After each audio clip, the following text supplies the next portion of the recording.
On this program, we speak a lot about immigration and the president's continued crackdown on people trying to come here both legally and illegally. The White House is trying to make it harder for people to apply for asylum, and he keeps threatening to seal off the entire border from Mexico, and of course, he's trying to get that wall of his built. Also, the administration, they're proposing a rule that is aimed at keeping undocumented immigrants from receiving federal housing assistance, but it could wind up booting 55,000 kids who are here legally from that public housing. Our own Dominic Carter, he has the story. He joins us now. Dom? The Chelsea section of Manhattan along 9th Avenue and 15th Street. On one corner, the food court in this huge warehouse known as Chelsea Market. On another, Google headquarters. And on a third, a New York City public housing project.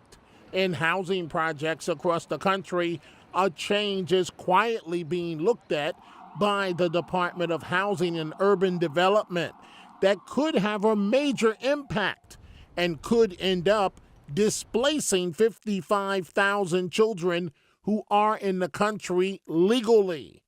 The Trump administration says the proposed change is aimed at preventing undocumented immigrants from receiving federal housing assistance.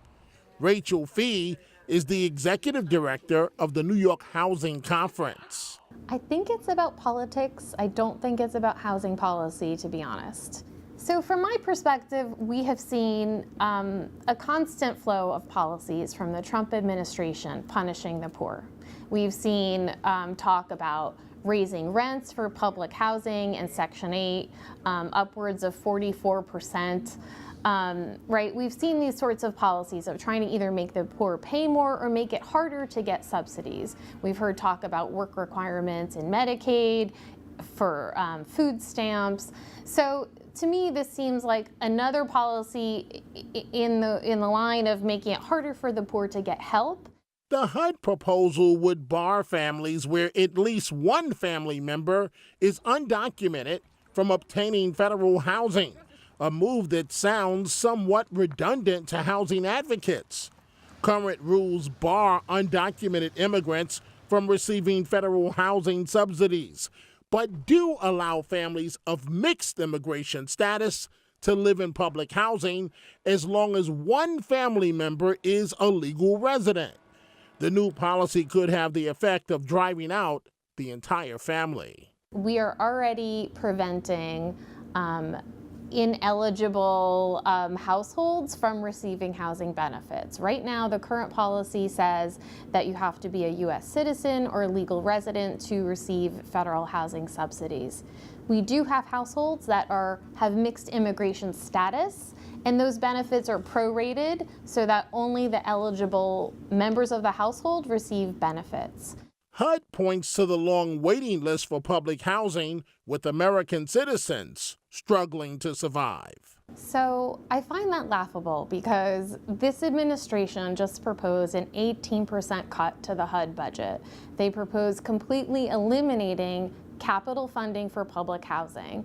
So if we want to address our 60,000 homeless individuals sleeping in shelters tonight, if we want to address the $32 billion in outstanding capital repairs in the New York City Housing Authority, we would be investing in housing. We wouldn't be coming up with proposals like this that are actually going to lead to eviction of families who need subsidies. The proposal that the Trump administration is putting out seems like a politically motivated one, and it's really to get attention on this issue of immigration, which has become a divisive one. And for low-income families who need housing, and they are U.S. citizens, and these 55,000 children, they have nowhere to go.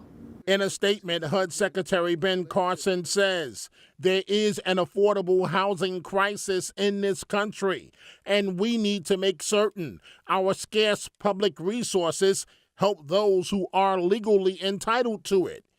Fee takes exception. It's one to really drill down into a divisive issue, pitting Americans against immigrant families, and using this idea of housing subsidies as a way to divide people. And I don't think it's a good policy. I don't think it's a fair policy, and I think it's just going to hurt families. Already, the New York Times has profiled an undocumented woman, but her two daughters are U.S. citizens.